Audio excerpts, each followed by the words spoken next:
The revised fiscal deficit, Honourable Speaker, in the current year is estimated at 6.9% of the GDP, as against 6.8% projected in the budget estimates.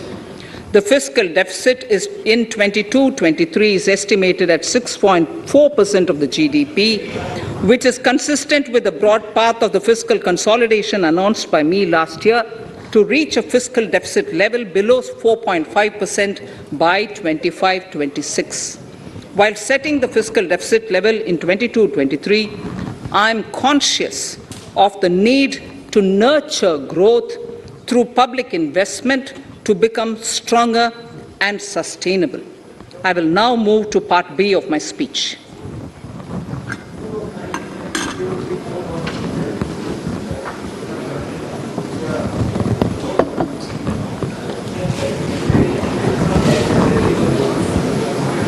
Direct tax.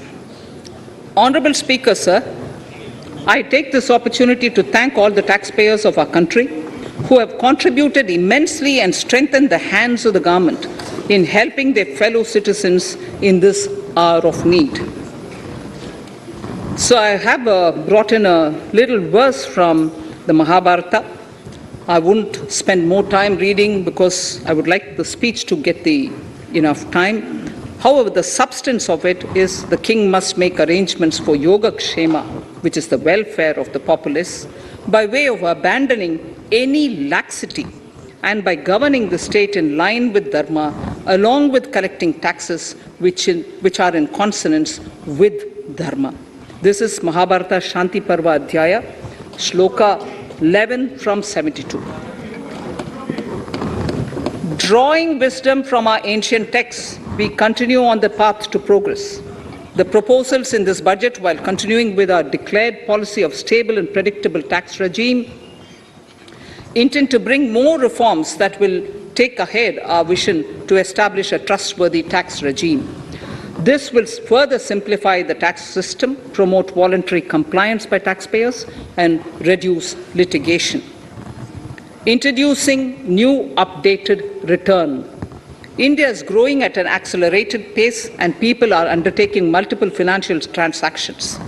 The Income Tax Department has established a robust framework of reporting of taxpayers' transactions.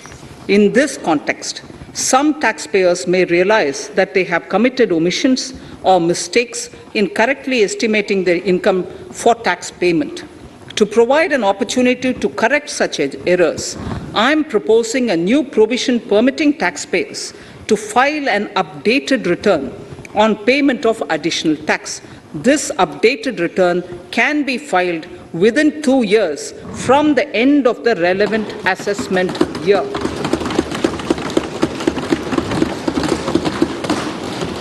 Honourable Speaker, sir, presently, if the department finds out that some income has been missed out by an assessee, it goes through a lengthy process of adjudication. Instead, with this proposal now, there will be a trust repost in the taxpayers that will enable the assessee herself to declare the income that she may have missed out earlier while filing her return. Full details of the proposal are given in the finance bill. It is an affirmative step in the direction of voluntary compliance.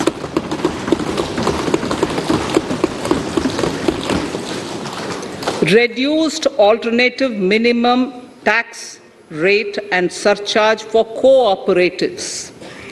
Currently, cooperative societies are required to pay alternate minimum tax at the rate of 18 and 1.5%. However, companies pay the same rate, the same, which is the alternate minimum tax, at the rate of 15%. To provide a level playing field between cooperative societies and companies, I propose to reduce this rate for the cooperative societies also to 15%. Honourable Speaker, sir, I also propose to reduce the surcharge on cooperative societies from the present 12% to 7% for those having total income of more than 1 crore and up to 10 crores. This would help in enhancing income of cooperative societies and its members who are mostly from the rural and from farming communities. Tax relief to persons with disability. The parent or guardian of a differently abled person can take an insurance scheme for such person. The present law provides for deduction to the parent or guardian only if the lump sum payment or annuity is available to the differently abled person on the death of the subscriber, that is the parent or the guardian. There could be situations where the differently abled dependent may need payment of annuity or lump sum amount even during the lifetime of their parent or guardian. I propose thus to allow the payment of annuity and lump sum amount to the differently abled dependent during the lifetime of the parent and guardians, that is parent or guardians, attaining the age of 60 years. Parity between employees of the state and central governments.